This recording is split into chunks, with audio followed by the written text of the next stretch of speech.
Subscribe કરો એ high news India ચેનલને, પછી યુટ્યુબ એપ પર બેલ આઇકોનનું બટન દબાવો અને નિહાળો એ હાઈ ન્યૂઝ ઇન્ડિયા ચેનલ.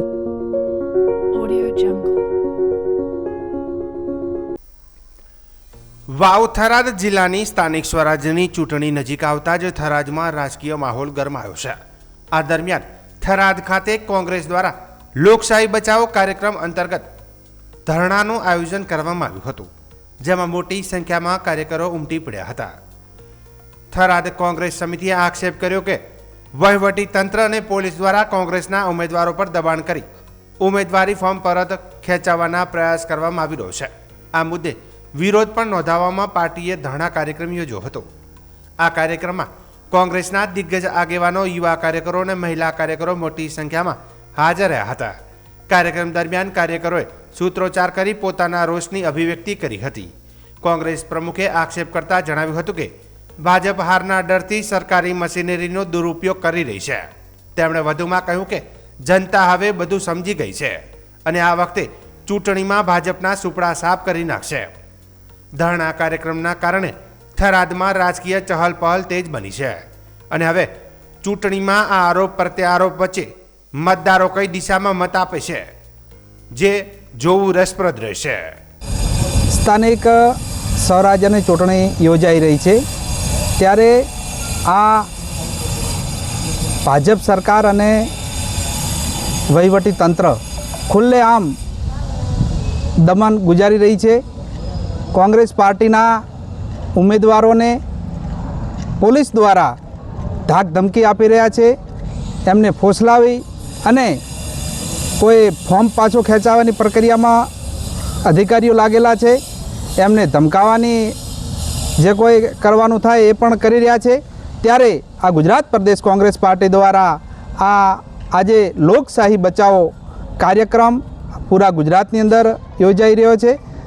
એના ભાગરૂપે આજે થરાદ તાલુકા કોંગ્રેસ સમિતિ દ્વારા આજે થરાદ અહીંયા પ્રાંત કચેરી ખાતે લોકશાહી બચાવો ધરણા કાર્યક્રમ યોજાઈ રહ્યો છે. અહીંયા થરાદ તાલુકા કોંગ્રેસ પાર્ટીના આગેવાનો, મોટી સંખ્યામાં મારી માતાઓ અને બહેનો અહીંયા ઉપસ્થિત રહી છે. ત્યારે આ મીડિયાના માધ્યમથી સરકારને અને તંત્રને કહેવા માગું છું કે આવનારી 26 તારીખે મતદાન છે. આ વિસ્તારની ભોળી પ્રજા તમે સમજી રહ્યા છો. આ વખતે કોંગ્રેસના પંજાના નિશાન ઉપર જંગી વોટ આપી અપાવી અને કોંગ્રેસ પાર્ટીના ઉમેદવારોને જીતાડવાના છે.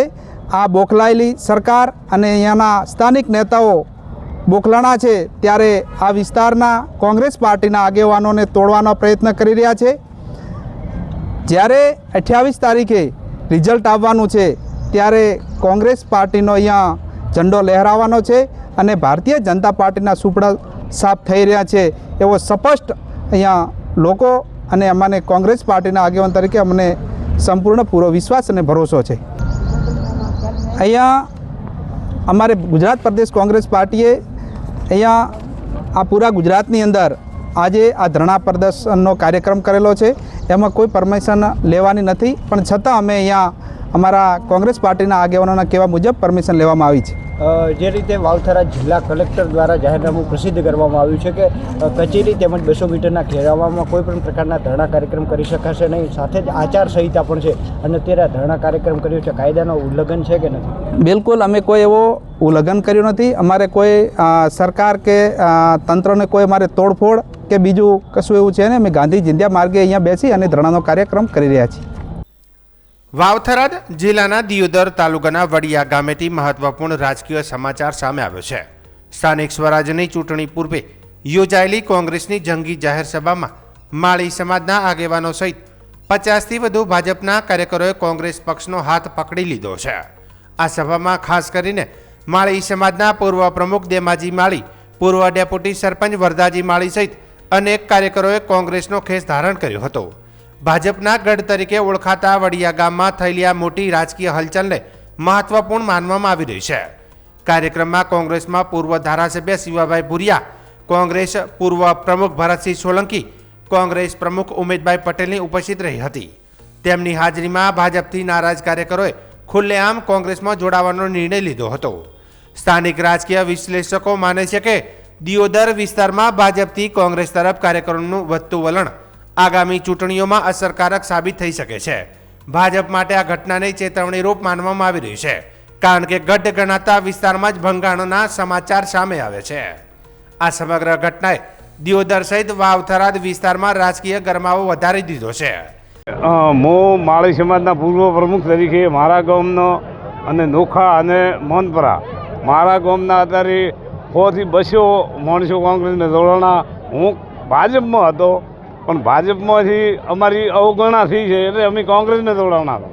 આ સુખી અત્યારે અમે નાનો 21 ઉમેદવાર લાવ્યો છે કોંગ્રેસમાં, અને એના પિતા પૂર્વ સરપંચ હતા, હાલ અમારી વસે નથી. અને જે તે આ ભાઈઓને મારી 2 હાથ જોડીને વિનંતી છે, આ ગામને, નોખોને અને મનપરાને આ ભાઈને ખૂબ જંગી મતથી વિજય બનાવે એવી હું ખૂબ આશા રાખું છું. આના પિતાની ખોટ પૂરી કરે. નાની ઉંમરનો છોકરો છે. ભાજપમાંથી શું અવગણના થઈ હતી, કેમ છોડવું પડ્યું ભાજપ? ભાજપમાંથી અવગણા એમથી કે અમે ભાજપવાળો કને ટિકિટ માગી એટલે ભાજપના કાર્યકર્તા અમને પસંદ ના કર્યા. અમારા 2000 વોટ વડિયાના માળીઓના, તો કે વડિયાના 5 જણા આગેવાન કે એ અમારે ટિકિટ હાલવી નથી, સામાજિક પ્રશ્ન લાવ્યો છે અને આ ટિકિટ દઈને 50 વોટવાળાને દઈને હાલી છે મોહનપુરા. અમારા 2000 વોટ વડિયાના હતા, અમારી અવગણના એવી કરી કે વડિયાના 5 જણા આગેવાન કે એ અમારે ટિકિટ હાલવી નથી. હવે ઉપરનો મારે નામ નથી દેવો, પણ અમારા દિલમાં પડ્યા છે કે અમને કણે તગડ્યા છે. ઈઓની તગડ્યા અમે ભાજપ છોડી. આ ભાજપ કાયમી ભાજપમાં અમે હતા. વડિયો ગામ 90% ભાજપમાં રહ્યો છે, અને હવે અમને બારી કાઢ્યા છે. હવે ઈઓને જેમ ફાવે એમ કરે ને અમારે ફાવે એમ અમે કરીશું. મીડિયાના માધ્યમથી કહેવા માગું છું કે અમારા મુરબ્બી પૂર્વ ધારાસભ્ય શિવાબા ભુરિયા સાહેબના નેતૃત્વમાં સમગ્ર દિયોદર તાલુકાની અંદર દિવસે ને દિવસે કોંગ્રેસનો માહોલ મજબૂત બનતો જાય છે. આજે કોતરવાડા જિલ્લા પંચાયતનો જનસંપર્ક કાર્યક્રમ છે વડિયા મુકામે. અમારા કોંગ્રેસ પક્ષના સમગ્ર દિયોદર તાલુકાની નહીં, પરંતુ વાવ-થરાદની અંદર સૌથી યુવા વયના 21 વર્ષના યુવાનને અમે ટિકિટ આપીને પસંદગી કરી છે. એટલે ખૂબ સારો માહોલ છે. આપ જોઈ શકો છો કે આજે 50થી વધુ દરેક સમાજના આગેવાનોએ પણ ભારતીય જનતા પાર્ટીનો ખેસ છોડીને કોંગ્રેસમાં જોડાયા છે. 3 ગામ એ માનપુરા, નોખા અને વડિયા, એની આજે મિટિંગ હતી, અને જે રીતે લોકોનો માહોલ છે એ રીતે જિલ્લા અને તાલુકા પંચાયતના અમારા બંને ઉમેદવારો રાઈબેન લાલજીભાઈ ઠાકોર અને અલ્પેશભાઈ રમેશભાઈ માળી જંગી બહુમતીથી જીતવાના છે. અને અમે તાલુકા પંચાયતની 22 અને જિલ્લા પંચાયતની 5 સીટ કબજે કરશું એવો આશાવાદ છે. વાવ-થરાદ જિલ્લાના થરાદની મુખ્ય નર્મદા કેનાલમાંથી વધુ એક યુવતીનો મૃતદેહ મળી આવ્યો છે. ઢીમા પુલ અને ચુડમેલ પુર વચ્ચે આ મૃતદેહ મળી આવતા ચકચાર મચી ગઈ છે. છેલ્લા 2 દિવસમાં કેનાલમાંથી યુવતીઓના મૃતદેહ મળવાની આ બીજી ઘટના છે. ઘટનાની જાણ થતાં જ થરાદ નગરપાલિકાની ફાયર બ્રિગેડની ટીમ તાત્કાલિક ઘટના સ્થળે પહોંચી હતી, અને ફાયર ટીમે મૃતદેહને કેનાલમાંથી બહાર નીકાળ્યો હતો. શરૂઆતમાં મૃતક યુવતી પાસે કોઈ ઓળખના પુરાવા મળ્યા ન હતા. જોકે ફાયર ઓફિસર વિરમજી રાઠોડે ટેલિફોનિક વાતચીતમાં જણાવ્યું કે મૃતદેહના વિડીયો ફોટો વાયરલ કર્યા બાદ યુવતી થરાદની જ હોવાનું જાણવા મળ્યું છે, અને તેના પરિવારને પણ જાણ કરવામાં આવી છે. ફાયર ઓફિસર વિરમજી રાઠોડે વધુમાં જણાવ્યું કે આજે એમને સાંજે 4:10 ઢીમા પુલ અને ચુડમેલ પુલ વચ્ચે કોઈ યુવતીની ડેડ બોડી હોવાનો કોલ મળ્યો હતો. કોલ મળતા જ હું અને મારી ફાયર ટીમ તાત્કાલિક ઘટના સ્થળે પહોંચ્યા હતા, અને અમે ડેડ બોડીને કેનાલ બહાર નીકાળી હતી અને પરિવારજનોને સોંપી હતી. બનાસકાંઠા જિલ્લામાંથી વિભાજન થઈ નવા બનેલા વાવ-થરાદ જિલ્લામાં પ્રથમ વખત સ્થાનિક સ્વરાજ્યની ચૂંટણી યોજાઈ રહી છે, જેને લઈને સમગ્ર વિસ્તારમાં રાજકીય ઉત્સાહ અને ગરમાવો બંને જોવા મળી રહ્યો છે. વાવ તાલુકામાંથી વિભાજિત થઈ બનેલા ધણીધર તાલુકા સાથે બંને તાલુકામાં જિલ્લા પંચાયતની સરખી 3 બેઠકો તેમજ તાલુકા પંચાયતની 16 બેઠકો પર ચૂંટણી યોજાઈ રહી છે. બંને તાલુકામાં મુખ્ય મુકાબલો ભાજપ અને કોંગ્રેસ વચ્ચે જોવા મળશે, જ્યાં કાંટાની ટક્કર થવાની સંભાવના વ્યક્ત થઈ રહી છે. મતદાન વ્યવસ્થા અંગે વાત કરીએ તો વાવ તાલુકામાં કુલ 75 મતદાન મથકોમાંથી 37 મતદાન મથકોને સંવેદનશીલ જાહેર કરવામાં આવ્યો છે, જ્યારે ધણીધર તાલુકામાં કુલ 73 મતદાન મથકોમાંથી 27 મતદાન મથકો સંવેદનશીલ ગણાયા છે, જેને ધ્યાનમાં રાખીને સુરક્ષા વ્યવસ્થા વધુ કડક બનાવવામાં આવી છે. મતદારોની સંખ્યા મુજબ વાવ તાલુકામાં 66,915 મતદારો નોંધાયા છે, જ્યારે ધણીધર તાલુકામાં 65,960 મતદારો મતાધિકારનો ઉપયોગ કરશે. બંને તાલુકા મળી અંદાજે 1,000થી વધુ કર્મચારીઓ મતદાન પ્રક્રિયામાં ફરજ બજાવશે. આ ચૂંટણી નવી રચાયેલી જિલ્લા વ્યવસ્થાની દિશા નક્કી કરશે. તેથી બંને મુખ્ય પક્ષો દ્વારા જોરશોરથી પ્રચાર કરવામાં આવી રહ્યો છે. હવે જોવાનું રહ્યું કે મતદાર કોને પસંદ કરે છે અને નવા જિલ્લામાં વાવ થરાદમાં સત્તાનો તાજ કયા પક્ષના માથે ચડે છે. વાવ થરાદ જિલ્લાના થરાદમાં પોલીસને મોટી સફળતા મળી છે. થરાદ પોલીસે શંકાસ્પદ ઓનલાઈન ટ્રેડિંગના નેટવર્કનો પર્દાફાશ કરતા 10.69 લાખથી વધુનો મુદ્દામાલ જપ્ત કર્યો છે. મળતી માહિતી મુજબ થરાદ પોલીસને મળેલી બાતમીના આધારે મલુપુર રોડ પર આવેલી કૃષ્ણનગર સોસાયટીમાં એક રહેણાંક મકાનમાં દરોડો પાડવામાં આવ્યો હતો. દરોડો દરમિયાન ખુલાસો થયો કે મકાનમાં કોમ્પ્યુટર, લેપટોપ અને મોબાઈલના માધ્યમથી શંકાસ્પદ ઓનલાઈન ટ્રેડિંગનું ગેરકાયદેસર નેટવર્ક ચલાવવામાં આવી રહ્યું હતું. પોલીસે સ્થળ પરથી લેપટોપ, સીસીટીવી કેમેરા, નેટવર્કના ઉપકરણો, મોબાઈલ ફોન તેમજ અનેક ડેબિટ કાર્ડ સહિત કુલ 10,69,100નો મુદ્દામાલ જપ્ત કર્યો છે. પ્રાથમિક તપાસમાં નેટવર્ક દ્વારા લોકો સાથે છેતરપિંડી થતી હોવાની આશંકા વ્યક્ત કરવામાં આવી રહી છે. આ મામલે થરાદ પોલીસ સ્ટેશનના હેડ કોન્સ્ટેબલ હીરાભાઈ રામાભાઈની ફરિયાદના આધારે ગુનો નોંધવામાં આવ્યો છે અને પીએસઆઈ સીપી ચૌધરીએ સમગ્ર કેસની તપાસ હાથ ધરી છે અને સંડોવાયેલા અન્ય આરોપીઓ સુધી પહોંચવા માટે વધુ કાર્યવાહી ચાલુ રાખવામાં આવી છે. પોલીસ સૂત્રો મુજબ આ ઓનલાઈન ટ્રેડિંગ નેટવર્ક પાછળ મોટા ગેરકાયદેસર રેકેટ હોવાની શક્યતા છે. આગળની તપાસમાં વધુ ચોંકાવનારા ખુલાસા થવાની શક્યતા હાલ વ્યક્ત કરવામાં આવી છે. વાવ થરાદ જિલ્લા વિસ્તારમાં આવતીકાલે મહત્વપૂર્ણ રાજકીય ઘટના બનવા જઈ રહી છે. સુપ્રસિદ્ધ યાત્રાધામ ઢીમા ખાતે નવનિર્મિત ધણીધર તાલુકા મથકે રાજ્યના મુખ્યમંત્રીનું ભવ્ય આગમન નિર્ધારિત થયું છે. ઢીમાને ધણીધર તાલુકા તરીકે જાહેર કર્યા બાદ પ્રથમવાર મુખ્યમંત્રી અહીં આવી રહ્યા હોવાથી સ્થાનિકોમાં ભારે ઉત્સાહ જોવા મળી રહ્યો છે. મુખ્યમંત્રીના સ્વાગત માટે ઢીમા ગામમાં તડામાર તૈયારીઓ ચાલી રહી છે. માર્ગ વ્યવસ્થા, મંચ નિર્માણ અને સુરક્ષા વ્યવસ્થા સહિતના તમામ આયોજનને અંતિમ સ્વરૂપ આપવામાં આવી રહ્યું છે. મુખ્યમંત્રી પોતાના કાર્યક્રમ દરમિયાન સુપ્રસિદ્ધ યાત્રાધામ ખાતે ભગવાન ધણીધરના દર્શન કરીને આશીર્વાદ લેશે અને ત્યારબાદ ભવ્ય જનસભાને સંબોધન કરશે. આ કાર્યક્રમમાં મોટી સંખ્યામાં લોકો ઉમટવાના છે. ત્યારે સ્થાનિક સ્વરાજ્યની આવનારી ચૂંટણીને ધ્યાનમાં રાખતા મુખ્યમંત્રીનો આ પ્રવાસ રાજકીય રીતે પણ અત્યંત મહત્વનો માનવામાં આવી રહ્યો છે. ભાજપ માટે આ કાર્યક્રમ ચૂંટણી પૂર્વે શક્તિ પ્રદર્શન તરીકે જોવામાં આવી રહ્યો છે, જ્યારે વિરોધ પક્ષો પણ આ મુલાકાત પર નજર રાખી રહ્યા છે. આમ આવતીકાલે ઢીમા ખાતે યોજાનાર મુખ્યમંત્રીનો કાર્યક્રમ સમગ્ર વાવ થરાદ વિસ્તારમાં રાજકીય ચર્ચાનો કેન્દ્ર બની ગયો છે. 2.5 વર્ષના વિરામ બાદ ધાનેરા નગરપાલિકાની ચૂંટણી જાહેર થતાં રાજકીય વાતાવરણ ગરમાયું છે. આ દરમિયાન ભાજપ દ્વારા શહેરમાં ચૂંટણીની તૈયારીઓને વેગ આપવા હિંગળાજનગર સોસાયટી નજીક નવા કાર્યાલયનો શુભારંભ કરવામાં આવ્યો હતો. આ પ્રસંગે પ્રદેશ સ્તરના નેતા તૃપ્તિબેન પટેલ, યુવા આગેવાન સુરેશભાઈ પટેલ, પૂર્વ પ્રમુખ પોપટલાલ જોશી, પન્નાભાઈ પ્રજાપતિ, કાંતિભાઈ ત્રિવેદી અને રમેશભાઈ તુવર સહિતના આગેવાનોની ઉપસ્થિતિમાં દીપ પ્રાગટ્ય અને શ્રીફળ વધેરી કાર્યાલયને ખુલ્લું મૂકવામાં આવ્યું હતું. ચૂંટણી જાહેર થતાં જ ભાજપે અનેક યુવા ઉમેદવારોને તક આપી છે, જેના કારણે પાર્ટીના જીતના ચાન્સ મજબૂત બન્યા હોવાનું કાર્યકર્તાઓમાં માનવામાં આવી રહ્યું છે. આજ દિન સુધી ધાનેરા નગરપાલિકામાં ભાજપ સત્તામાં ન હોવાને કારણે વિકાસના કાર્યોમાં અનેક અવરોધો આવ્યા હોવાનો આક્ષેપ પણ આગેવાનો દ્વારા કરવામાં આવ્યો હતો. કાર્યક્રમ દરમિયાન મોટી સંખ્યામાં કાર્યકર્તાઓ અને સમર્થકો હાજર રહ્યા હતા. તમામે મળીને નગરપાલિકાની કુલ 28 બેઠકો પર ભાજપને બહુમતી સાથે જીતાડવાનો સંકલ્પ વ્યક્ત કર્યો છે. ઉમેદવારોને સક્રિય પ્રચાર અને જનસંપર્ક વધારવા માટે વિવિધ કાર્યક્રમો યોજવાની પણ હાકલ કરવામાં આવી છે. તે ઉપરાંત કાર્યક્રમ દરમિયાન કોંગ્રેસના કેટલાક કાર્યકર્તાઓ પક્ષ પ્રત્યેની નારાજગી વ્યક્ત કરી ભાજપમાં જોડાયા હતા, જે ભાજપ માટે સકારાત્મક સંકેત માનવામાં આવી રહ્યો છે. ધાનેરા શહેરના સર્વાંગી વિકાસ અને નાગરિકોને વધુ સારી સુવિધાઓ પૂરી પાડવા માટે લોકોમાં ભાજપ પ્રત્યે વધતી લાગણી જોવા મળી રહી છે, જે આગામી ચૂંટણીમાં મહત્વપૂર્ણ અસર પાડી શકે છે. આજે અહીંયા ધાનેરામાં નગરપાલિકાના કાર્યાલયના શુભારંભ અંગે અમે અહીંયા એકત્રિત થયા છીએ. આ વખતે ધાનેરામાં નગરપાલિકાની 28 સીટમાં ભારતીય જનતા પાર્ટીનું કમળ ચોક્કસ ખીલવાનું છે અને ભારતીય જનતા પાર્ટીનું કમળ અમે ખીલીને ગુજરાત લેવલે એક સારું એવું નામ અહીંયાથી મોકલાઈશું કે ભાઈ અમારા ધાનેરામાં કેટલા ટાઈમથી નગરપાલિકા હતી નહીં, પણ આ વખતે અમે મહેનત કરીને ચોક્કસ નગરપાલિકાનું કમળ ખીલાઈશું અને 28 સીટ પર કમળનું નામ ઉપર મોકલાઈશું.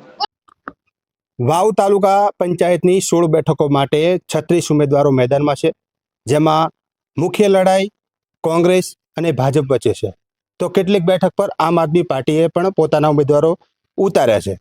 ત્યારે આપણે કોંગ્રેસના વાવ 2 સીટના ઉમેદવાર હરીસિંહ વેજિયા સાથે આપણે વાતચીત કરશું.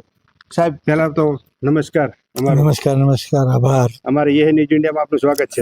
આભાર, તમે અમારી પાસે મુલાકાત માટે આવ્યા. સાહેબ, કેટલાક અમારા પ્રશ્નો છે. હાજી. કે આપનો રાજકીય અને સામાજિક અનુભવ શું રહ્યો છે? હા, હું 1972થી રાજકારણમાં, કોંગ્રેસ પાર્ટીના રાજકારણમાં સક્રિય રહેલો છું અને 33 વર્ષ સુધી વાવ ગ્રામ પંચાયતના સરપંચ તરીકે પણ મેં સેવા બજાવેલી છે. એકવાર હું તાલુકા પંચાયતની ચૂંટણી બિનહરીફ જીતેલો છું. શૈક્ષણિક ક્ષેત્રે હું 34 વર્ષ સુધી શિક્ષક, માધ્યમિક શાળામાં શિક્ષક અને આચાર્ય તરીકે પણ મેં સેવાઓ આપેલી છે. અમારા સમાજ, રાજપૂત સમાજ અને અન્ય સમાજોના વિકાસ માટે શક્ય એટલા પ્રયત્નો મેં કર્યા છે અને સાથને સહકાર આપેલ છે. તો ભાજપના જે હાલના ઉમેદવાર છે તે પહેલા કોંગ્રેસના ઉમેદવાર તરીકે જાહેર જ હતા ટૂંકમાં, પણ અંતિમ ક્ષણમાં આપનું નામ ને આપને કોંગ્રેસી મેદાન ઉતારે, શું કહેશો? મારે તો ચૂંટણી લડવાનો કોઈ વિચાર હતો જ નહીં, પણ કોંગ્રેસ પાર્ટીએ આદેશ કર્યો એને પરિણામે મારે ઉમેદવારી કરવી પડી છે. ખાસ કરીને અમારા જિલ્લા કોંગ્રેસના પ્રમુખ ગુલાબસિંહજી, એમનો આગ્રહ હતો કે તમે ચૂંટણી લડો, એટલે મારે ચૂંટણી લડવાનો પ્રસંગ ઊભો થયો છે. સાહેબ, આપ હાલમાં તો જીતો છો, પણ કયા સમીકરણો લઈને? હા, હવે એ તો દરેક જે અમારા મતદાર ભાઈઓ છે, 3435 મતદાર ભાઈઓ અમારા વિસ્તારના છે અને મને આશા અને સંપૂર્ણ શ્રદ્ધા છે કે એ બધા સાથે રહેશે. એ જ ઉદ્દેશથી અમે ચૂંટણી લડી છે. આપનો સમાજ સેવા સાથેનો સંપર્ક કેટલો રહ્યો છે? હા, મારો લગભગ 40-45 વર્ષથી સમાજના જુદા જુદા ક્ષેત્રો સાથેનો સંબંધ આજ સુધી રહ્યો છે. જો કોંગ્રેસમાં તમે જીતો તો 100 દિવસોમાં કેવી કામગીરી, કેવા પ્રકાર? હવે એ પ્રશ્ન તો તાલુકા પંચાયતની, જિલ્લા પંચાયતની બોડી કોની બને છે, કઈ પાર્ટીની બને છે, એના ઉપર મહદઅંશે આધાર રહેશે. જો અમારી પાર્ટીને સત્તા મળશે તો અમે સમાજના જરૂરિયાતવાળા જે વર્ગ છે એ વર્ગને માટે પૂરેપૂરો પ્રયત્ન અને મહેનત કરીશું અને અમારાથી બનતું તમામ યોગદાન અમે આપીશું. મતદાતા આપને કેમ પસંદ કરે? મતદાતા ઉપર મને સંપૂર્ણ વિશ્વાસ છે અને મતદાતાનો મારા ઉપર પણ વિશ્વાસ છે, હું માનું છું. કારણ કે અમારો સંપર્ક એ સતત છેલ્લા 60 વર્ષથી ચાલુ છે, એટલે મને વિશ્વાસ રહે સ્વાભાવિક છે. યુવાનો માટે શું સંદેશો આપશો? હા, યુવા મિત્રોને ખાસ ચૂંટણીમાં તો બહુ શાંતિ રાખી અને બધા લોકો મતદાન કરે, સ્વચ્છ મતદાન કરે, કોઈ જાતનો ગામની અંદર મન દુઃખ ન થાય એવા પ્રયત્નો કરે, એ જ મારી અપેક્ષા. ચૂંટણી દરમિયાન અને પછી આપની 5 મુખ્ય પ્રાથમિકતા શું હશે? હા, એ ખાસ કરીને અત્યારે વાવ ગામમાં પાણી, વીજળી, ગટર, રોડ રસ્તાના પ્રશ્નો અત્યારે મુખ્ય છે અને એ પ્રશ્નો ઉપર અમે વધારે ધ્યાન આપશું અને સામાન્ય રીતે લોકોની પણ એ જ મુખ્ય અપેક્ષાઓ હોય છે. બાકીનો વિકાસ તો રાજ્ય સરકારની કક્ષાએ કે જિલ્લા પંચાયતની કક્ષાએથી થતો હોય છે, એટલે એમાં તો આપણે મોગણી કરી અને લાભ અપાવવા માટે પ્રયત્ન કરી શકીએ. જીતનો કેટલો વિશ્વાસ? 100% વિશ્વાસ છે કે હું જીતીશ. તો આ હતા વાવ 2ના કોંગ્રેસના ઉમેદવાર હરીસિંહજી વેજિયા, કે જેમને હાલ તો જીતનો વિશ્વાસ વ્યક્ત કર્યો છે. યે ન્યૂઝ ઇન્ડિયા, ધ્રુપલ જયસ્વાલ, વાવ થરાદ.